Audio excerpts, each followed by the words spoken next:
ربنا اے ہمارے پروردگار وابعث فیہم ان میں بھیج. یہ ہم کی ضمیر کدھر لوٹ رہی ہے؟ یہ ہے بات. ربنا وابعث فیہم، اللہ ان میں بھیج. یہ ان میں سے کون مراد ہے بھائی؟ امت مسلمہ، کہ امت مسلمہ میں بھیج. کس کو بھیج؟ عرض کرتے ہیں کہ رسولن، ایک رسول کو. نکرہ آ گیا نا، ایک تو رسولن سے ویسے بھی مانا ایک رسول کے بنے، اور تنوین نے اس کو اور تاکید دے دی اور تائید ہو گئی کہ ایک رسول اللہ ان میں ایسے بھیج منہم، جو ان میں سے ہوں. پھر وہی بات آ گئی کہ امت مسلمہ میں سے. دعا کون مانگ رہے ہیں؟ حضرت ابراہیم علیہ السلام اور اسماعیل علیہ السلام. ان دونوں نے دعا مانگی کہ پروردگار اس مسلمان امت میں سے ہماری جتنی ذریت نسل ہے اسے مسلمان رکھ، اور اللہ ان میں سے ایک رسول کو بھیج. تو پھر رسول جو آنے چاہیے تھے وہ ایسے ہونے چاہیے تھے جو ابراہیم کی بھی اولاد میں سے ہوں اور اسماعیل کی اولاد میں سے بھی ہوں. دعا تو انہوں نے مانگی ہے. اسحاق علیہ السلام انہوں نے تو دعا میں شرکت ہی نہیں ہے، وہ تو یہاں تھے ہی نہیں، تو ان کی اولاد میں آخری رسول کہاں سے آ جاتے؟ سمجھ آئی بات؟ جھگڑا چل رہا تھا نا یہی کہ انہوں نے کہا کہ آخری نبی جس نے آنا تھا رسول، وہ ہمارے ہاں آنا چاہیے تھا. ہمیشہ بنی اسرائیل میں رسول آتے رہے، اور اب آخر پہ پہنچ کے بنی اسماعیل میں سے ایک آدمی اٹھ کے دعویٰ کرتا ہے کہ میں رسول ہوں، تو بنی اسماعیل کا تو اس میں کوئی حصہ ہی نہیں، کیونکہ پچھلے 3000 برس سے رسالت پیغمبری وہ بنی اسرائیل میں ہی چل رہی ہے، حتیٰ کہ آخری آدمی عیسیٰ علیہ السلام بھی ہمارے بنی اسرائیل میں سے آئے. اب ایک آدمی بنی اسماعیل سے اٹھتا ہے، اسماعیل علیہ السلام کی، اور وہ کہتا ہے کہ مجھے خدا نے رسالت دے دی، ہم کیسے اسے مان لیں؟ اللہ نے فرمایا ہے کہ دیکھو انہوں نے اس وقت دعا مانگی تھی اور اس دعا میں اسماعیل بھی شریک تھے، ابراہیم علیہ السلام بھی شریک تھے. تو اب رسول ایسا کوئی نہ کوئی تو آنا چاہیے تھا نا، جو ابراہیم علیہ السلام کا بھی پوتا ہو اور اسماعیل علیہ السلام کا بھی بیٹا ہو، یہی نسل آگے چلے، اسحاق علیہ السلام والی نسل میں نہیں. تو پھر وہ ایک آدمی کون ہے بتاؤ؟ دیکھا کیسا منطقی جواب ہے. اس لیے یہ جو دعا ہے اس سے ملتی جلتی چیز تورات میں بھی آئی ہے، بائبل میں، اور کوئی اس سے انکار نہیں کر سکتا کہ بنی اسماعیل میں ایک رسول نے آنا ہے، کیونکہ انہوں نے دعا مانگی ہے. اب وہ کون ہو سکتے ہیں سوائے رسول اللہ صلی اللہ علیہ وسلم کی؟ اسی لیے رسول اللہ صلی اللہ علیہ وسلم انا دعوت ابی ابراہیم، میں اپنے والد ابراہیم علیہ السلام کی دعا کا نتیجہ ہوں. اور آپ نے فرمایا میں وہ ہوں جس کی بشارت عیسیٰ علیہ السلام نے دی تھی، اور میں وہ ہوں جسے اس کی ماں نے خواب سے پہلے جو چیز دیکھی تھی وہ میں ہی. رؤیا التی امی اراہا، میری ماں کو جو خواب دکھایا گیا تھا والدہ ماجدہ کو، میں اس کی تعبیر.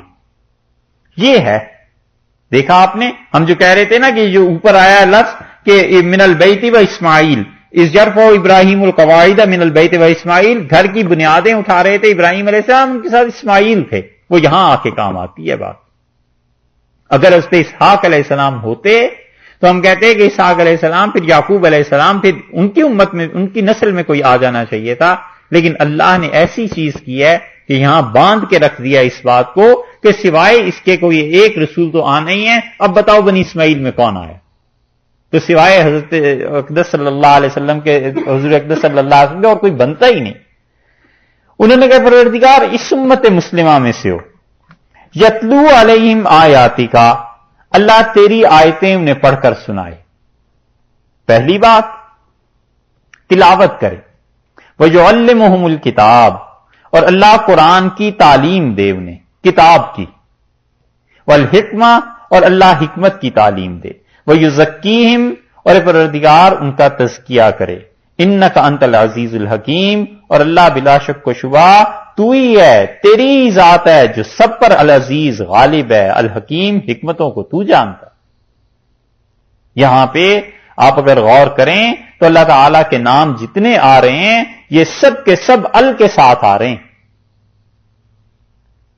کئی جگہ پہ اللہ کے نام بغیر ال کے آتے ہیں. سمیع بصیر ایسے بھی آ جاتا ہے نا، یہاں پر ہر جگہ ال کے ساتھ السمیع العلیم، التواب الرحیم، العزیز الحکیم.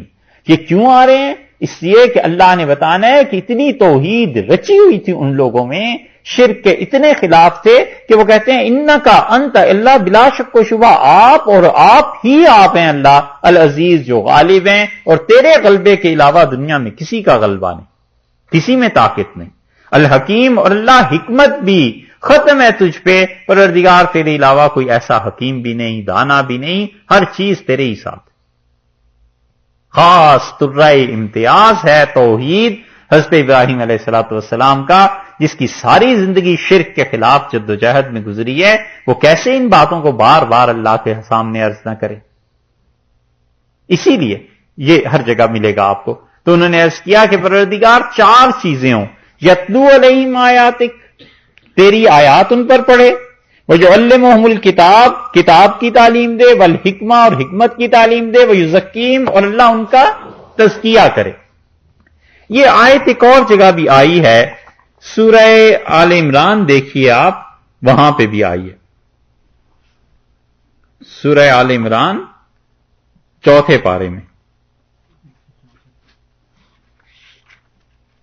چوتھے پارے میں تیسری سورت ہے یہ، اور 164 نمبر آیت ہے اس کی۔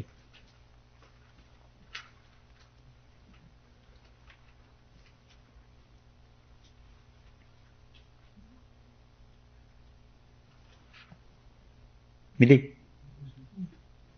لقد من اللہ علی المومنین، اور اللہ نے بہت ہی احسان کیا ایمان والوں پر۔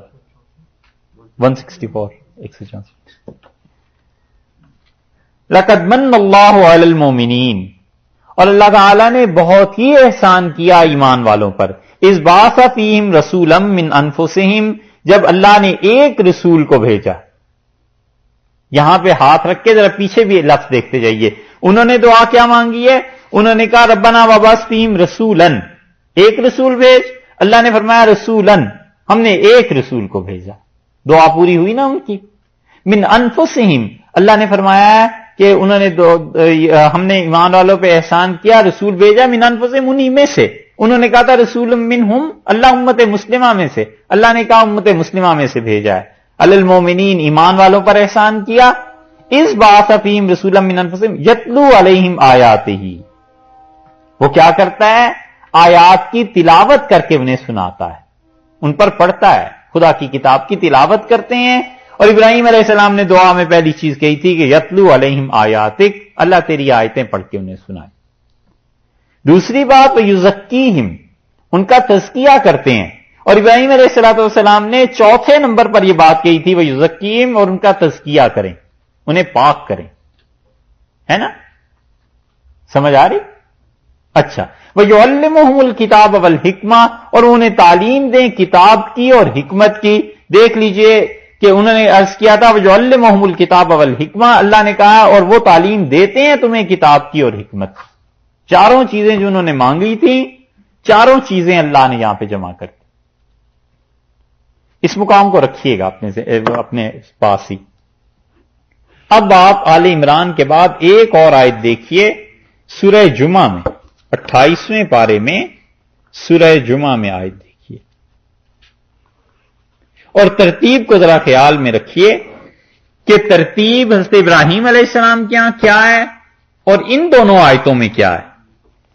سورہ جمعہ 28واں پارہ ہے، 62 نمبر 62 نمبر سورہ ہے، اور اس کی سیکنڈ آیت دیکھیے، دوسری۔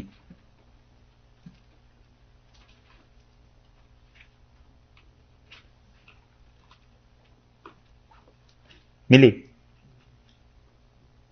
هو الذی بعث فی الامیین رسولا منہم، اور وہ اللہ کی ذات جس نے ان ان پڑھ لوگوں میں، امیوں میں، ایک رسول صلی اللہ علیہ وسلم کو بھیجا۔ وہاں بھی یہ کہا تھا نا رسولا منہم، یہاں بھی آ گیا یتلو علیہم آیاتہ، اور وہ تلاوت کرتے ہیں ان کے اوپر اللہ کی آیات کو۔ ہر جگہ پہلے آیا ہے کہ اللہ کی آیات کو تلاوت کریں۔ ابراہیم علیہ السلام نے بھی پہلے یہی مانگا ہے، سورہ آل عمران میں بھی یہ آیا ہے، یہاں بھی وَيُزَكِّيهِمْ، اور اللہ وہ کیا کرتے ہیں؟ رسول اللہ صلی اللہ علیہ وسلم ان کا تزکیہ کرتے ہیں، انہیں پاک کرتے ہیں۔ یہی ترتیب سورہ آل عمران میں بھی ہے نا دوسرے نمبر پہ، اور جو حضرت ابراہیم علیہ السلام کی دعا جہاں پڑھ رہے ہیں وہ آخر پہ چلا گیا ہے وہاں، ٹھیک ہے۔ وَيُعَلِّمُهُمُ الْكِتَابَ وَالْحِکْمَةَ، اور اللہ کتاب اور حکمت کی انہیں تعلیم دے۔ جو جمعہ میں ہے وہی آل عمران میں ہے، یہی ہے نا، ترتیب تو وہی ہو گئی، ٹھیک ہے۔ اب آپ ایک کسی آیت کو سامنے رکھ لیجئے، یا آل عمران والی یا جمعہ والی، جو بھی آپ چاہیں۔ وَإِن كَانُوا مِن قَبْلُ لَفِي ضَلَالٍ مُبِينٍ، اور اس سے پہلے لوگ گمراہی میں تھے۔ اس سے معلوم ہوتا ہے کہ رسول اللہ صلی اللہ علیہ وسلم کے 4 منصب ہیں۔ حضرت ابراہیم علیہ السلام نے تو دعا مانگی، انہوں نے تو کوئی ترتیب کی نہیں، انہوں نے کہا اللہ ان میں سے ایک ایسا رسول بھیج دے علیہ السلام، اور اللہ تعالیٰ نے جب گنوایا ہے کہ ہم نے تم پر احسان کیا کہ رسول اللہ صلی اللہ علیہ وسلم کو بھیجا ہے تم میں، تو اللہ نے ہر جگہ اس کی دونوں جگہ پر ترتیب لگا دی ہے کہ سب سے پہلے تو وہ یہ کرتے ہیں کہ آیات کی تلاوت کرتے ہیں، دوسرے تزکیہ، تیسرے کتاب کی تعلیم، اور چوتھے حکمت۔ یہ ترتیب جو ہے اس پہ شاہ ولی اللہ محدث دہلوی رحمۃ اللہ علیہ نے بھی لکھا ہے، اور ہمارے اساتذہ یہ کہتے تھے کہ ٹھیک رسول اللہ صلی اللہ علیہ وسلم کی نیابت اور ان کی خلافت اور ان کا منصب، اس میں یہی چیز۔ شاہ ولی اللہ رحمۃ اللہ علیہ کہتے ہیں کہ رسول اللہ صلی اللہ علیہ وسلم کی خلافت 2 طرح سے امت میں چلی۔ ایک تو خلافت ظاہر کے اعتبار سے چلی کہ خلفاء ہوتے رہے، بادشاہ ہوتے رہے، امیر المومنین ہوتے رہے، حکمرانی انہوں نے سنبھالی۔ انہوں نے کہا رسول اللہ صلی اللہ علیہ وسلم کی دوسری خلافت جو چلی ہے وہ شخصیات تھیں جن میں یہ 4 چیزیں جمع ہو گئی، کہ اللہ کے وہ اچھے بندے جو بیک وقت اللہ کی کتاب پہ بھی عبور رکھتے تھے، رسول اللہ صلی اللہ علیہ وسلم کی سنت کو بھی سمجھتے تھے، اور تزکیہ بھی کر سکتے تھے۔ جس شخص میں بھی یہ ساری چیزیں جمع ہو گئی تھیں وہ حقیقت میں رسول اللہ صلی اللہ علیہ وسلم کی خلافت تھی، اور وہ شاہ صاحب کہتے ہیں امت میں اب تک چل رہی ہے، اور ایک جگہ اپنے متعلق لکھتے ہیں کہ اس زمانے میں میں صحیح وارث ہوں حضور اقدس صلی اللہ علیہ وسلم کی خلافت۔ شاہ صاحب نے بڑے بڑے دعوے لکھے ہیں، ایسے دعوے لکھے ہیں کہ آدمی اگر ذرا سا بھی ناواقف ہو تو حیران ہو جائے کہ حضرت یہ لکھتے کیوں۔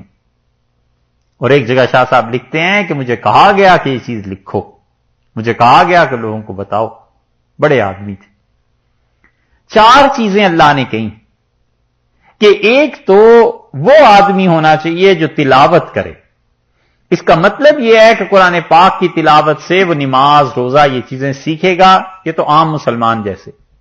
اور دوسرے نمبر پہ فرمایا ہے تزکیہ کرے، اور تزکیے کے بعد تیسرے نمبر پہ فرمایا ہے کہ تزکیہ کرنے کے ہونے کے بعد وَيُعَلِّمُهُمُ الْكِتَابَ وَالْحِکْمَةَ، وہ کتاب اور حکمت کی تعلیم دے۔ تو اس سے معلوم ہوا کہ کتاب اور حکمت، اس کی تعلیم اس کا اعتبار ہے جو تزکیے کے بعد دیتا ہے، اور جس کا تزکیہ نہیں ہوا وہ اپنا، وہ اگر کتاب اور سنت کی تعلیم دینے بیٹھ جائے گا تو گڑبڑ کرتے۔ یہ ہے بات۔ ہمارے اساتذہ اسے بڑی اچھی طرح سمجھاتے تھے، وہ کہتے تھے کہ جب بھی کسی کے پاس جاؤ، پڑھنا ہے، لکھنا ہے اور دین کی چیزیں سمجھنی ہے، تو یہ دیکھتے رہنا کہ ان کا تزکیہ خود کتنا ہوا ہے، اور ٹھیک تزکیہ جو اس کا منصب ہے یہ اس امت میں ان لوگوں نے انجام دیا جو بنیادی طور پہ صوفیہ کہلاتے ہیں۔ یہ جو پرانے زمانے کے صوفیہ تھے وہ اس تزکیے کے منصب پر فائز تھے، وہ ایسے نہیں تھے کہ بیعت ہو گئی اور خلافت ہو گئی اور یہ چیزیں ہو گئیں۔ حضرت نظام الدین اولیاء رحمۃ اللہ نے لکھا ہے، فرمایا کہ جب میں گیا پاک پتن اجودن تو شیخ کبیر رحمۃ اللہ علیہ یعنی حضرت فرید الدین مسعود شکرگنج رحمۃ اللہ علیہ تشریف فرما تھے، اور میں سارے راستے سوچتا رہا کہ حضرت سے یہ کہوں گا، یہ کہوں گا، یہ کہوں گا، تو حضرت نے مجھے دیکھا اور پوچھا کہاں سے آئے ہو، تو میں بس اتنا ہی عرض کر سکا کہ مدت سے یہ ارادہ تھا اور حضرت آپ کی زیارت کے لیے حاضر ہوا ہوں۔ تو حضرت نے فرمایا کہ سیلاب اشتیاقت جہاں خراب کردہ، محبت اور ملنے کے شوق نے کتنی جانوں کو برباد کیا ہے دنیا میں. تو کہتے تھے حضرت نے مجھ سے پوچھا جب میں نے بیعت کے لیے عرض کیا تو حضرت نے فرمایا کتنے پڑھے ہوئے ہو, عقیدے میں کیا پڑھا ہے؟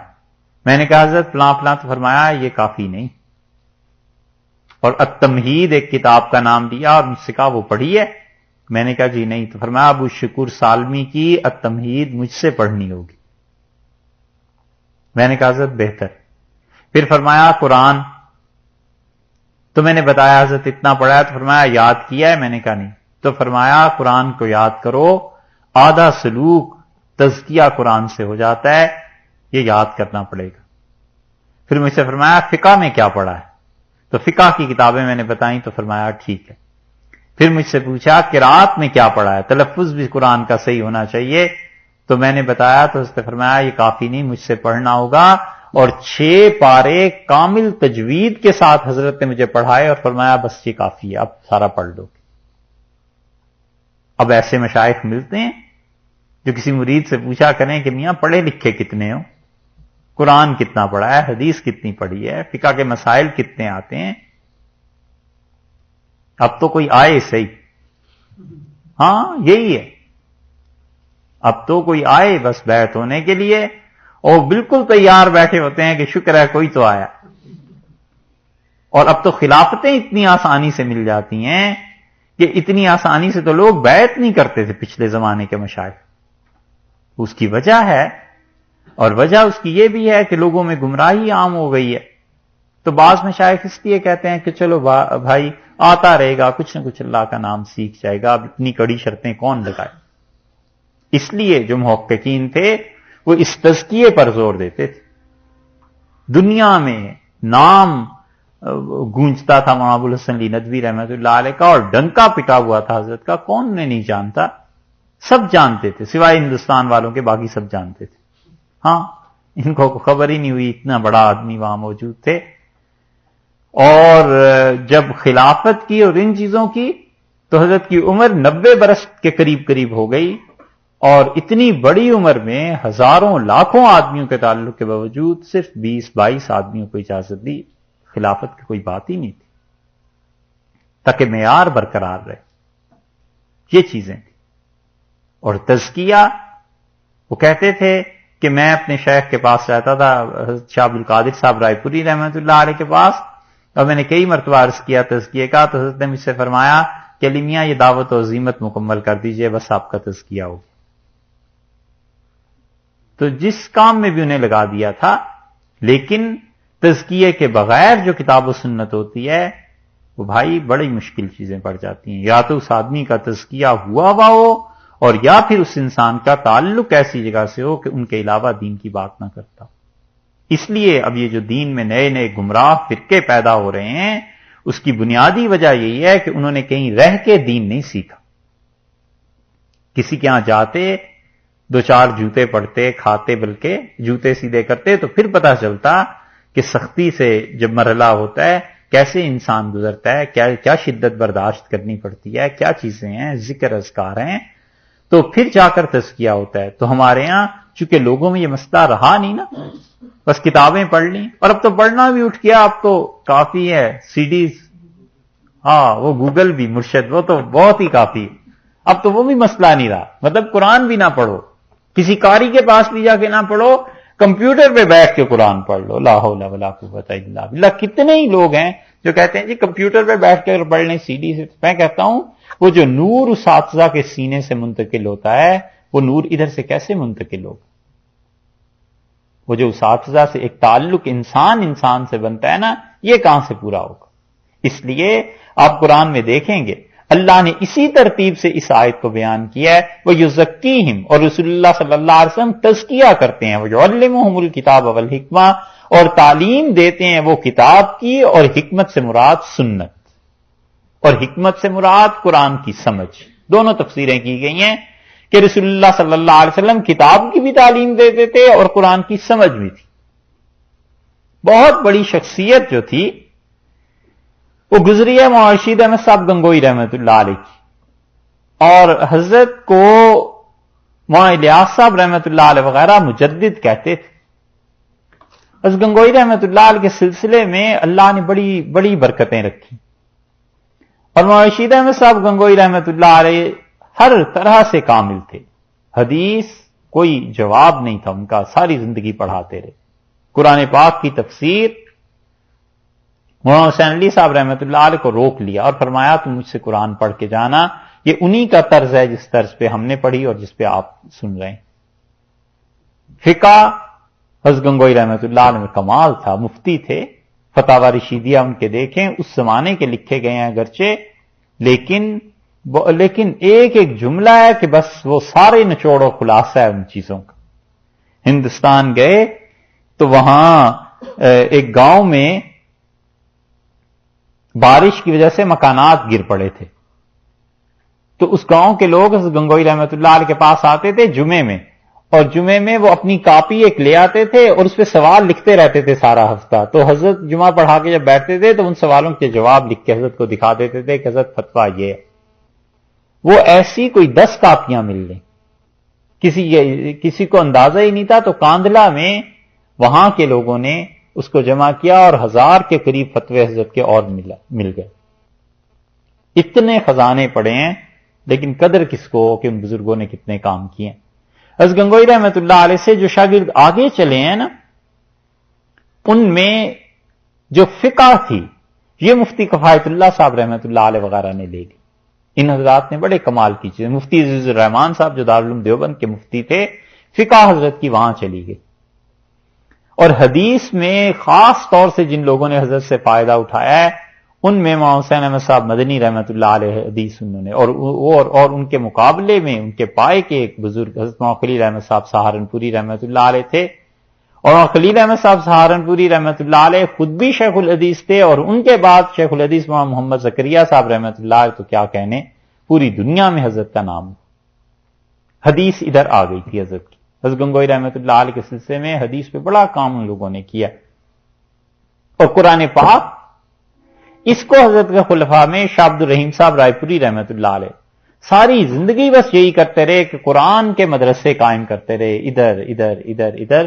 مشرقی پنجاب پورا جو تقسیم کی وجہ سے برباد ہو گیا، اس مشرقی پنجاب میں پورا باغ لگ گیا تھا، نرسری لگا دی تھی حضرت نے، ہر جگہ قرآن پڑھانے کے لیے بچوں کو بٹھا دی، اور یہی نسبت ان کے بعد ان کے خلیفہ شاہ عبد القادر صاحب رحمۃ اللہ علیہ میں آئی، اور قرآن پاک کی تفسیر تعلیم ان کے ہاں بھی تھی، قرآن کے ساتھ ذوق تھا۔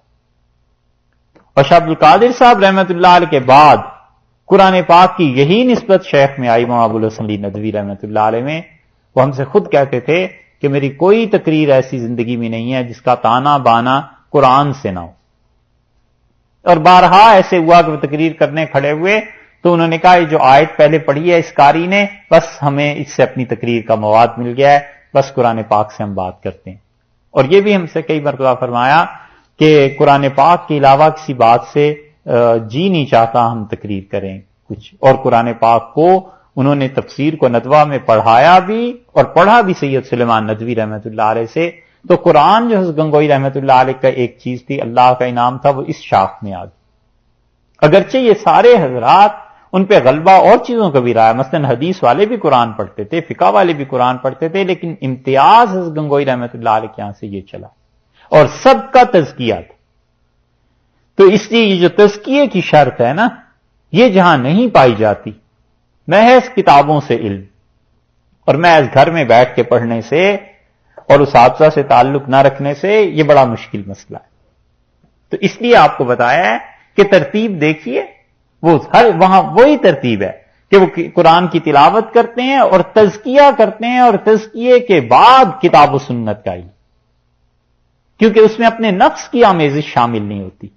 فتویٰ دیتے ہیں تو کھرا دیتے ہیں کیونکہ اپنے نفس سے مٹے ہوئے ہوتے ہیں، یہ چیز۔ اور یہی قرآن پاک کی نسبت حضرت مولانا الیاس صاحب رحمۃ اللہ علیہ میں آ گئی تھی۔ وہ بھی حضرت گنگوئی رحمۃ اللہ علیہ سے بیعت ہو گئے تھے بچپن میں، اور مولانا الیاس صاحب رحمۃ اللہ علیہ نے، مولانا علی میاں صاحب رحمۃ اللہ علیہ کہتے تھے کہ دہلی میں حضرت تشریف لائے ایک دن ہمارے کمرے میں، اور دروازے کی چوکھٹ پکڑ کے کھڑے ہو گئے اور میرے ماتھے کو چوما، اور مجھ سے کہا علی میاں تمہیں کیا دیں؟ میں چپ رہا، تو حضرت نے فرمایا اچھا جائیے، نعمت قرآن آپ کو مبارک۔ حضرت کہتے تھے میں قرآن پاک کی تفسیر بیان کرتا تھا، کچہری روڈ لکھنؤ میں مسجد تھی، اور فرمایا حضرت کے کہنے کے بعد ایسے ایسے اثرات آنے لگے، ایسی ایسی چیزیں قرآن پاک کی کھلنے لگیں کہ میں نے اس درس کو ختم کر دیا۔ میں نے کہا یہ باتیں اگر میں نے لوگوں سے بیان کی تو لوگ تو مجھے مار ڈالیں، اتنا علم اللہ نے۔ اور فرمایا مولانا الیاس صاحب رحمۃ اللہ علیہ تشریف لائے ندوہ میں، تو میں حضرت کو لے گیا، ساری عمارتیں دکھائیں، اور ایک اونچی جگہ پہ عمارت میں پہنچ کے میں نے کہا حضرت اس پہ ایک نظر ایسی ڈال دیجئے جیسے آپ سہارنپور کو دیکھتے ہیں اور جیسے آپ دیوبند کو دیکھتے ہیں۔ مولانا الیاس صاحب رحمۃ اللہ علیہ کی عظمت، ان کی بزرگی، ان کے تقدس، ان کی ولایت، ان چیزوں پہ حضرت بارہا بات کرتے تھے۔ فرمایا میں نے حضرت سے عرض کیا کہ ایک بار ندوہ کو ایسی نظر سے دیکھ لیں جیسے آپ دیوبند اور سہارنپور کو دیکھتے ہیں۔ تو حضرت بڑے خوش ہوئے، مجھے بڑی دعائیں ملی۔ تو یہ ہے تزکیہ۔ ربنا وبعث فیہم رسولا منہم، انہوں نے عرض کیا کہ پروردگار ایک رسول ان میں بھیج، یتلو علیہم آیاتک، جو تیری آیات انہیں پڑھ کر سنائے، ویعلمہم الکتاب والحکمہ، اور اللہ کتاب کی تعلیم بھی دے انہیں اور حکمت کی بھی، اور ان کا تزکیہ بھی کرے۔ یہاں پہ ابراہیم علیہ السلام نے دعا مانگی جیسے آدمی مانگتا ہے، لیکن اللہ نے بتایا کہ ہم نے کیسے احسان کیا ہے کہ وہ رسول اللہ صلی اللہ علیہ وسلم قرآن کی آیات پڑھتے ہیں اور تمہارا تزکیہ کرتے ہیں، اور تزکیے کے بعد تعلیم دیتے ہیں پھر اسی کتاب کی اور سنت کی۔ تو حکمت سے مراد مفسرین نے دو چیزیں لی ہیں، ایک تو وہ کہتے ہیں کہ قرآن پاک کا فہم، قرآن کا سمجھنا، اور ایک وہ کہتے ہیں کہ تزکیے سے مراد یہ ہے کہ سنت کی اتباع آ جائے۔ انک انت العزیز الحکیم، اور انہوں نے عرض کیا اللہ تیری ذات ہے جو سب پہ غالب ہے، تو ارادہ فرما لے تو تیرے ارادے کو کوئی ٹال نہیں سکتا، اور حکیم اللہ تو دانا ہے، تو جانتا ہے، اے اللہ تو حکمت والا ہے کہ کب اس ہستی نے آنا ہے، اللہ تو اس دعا کو قبول فرما دے۔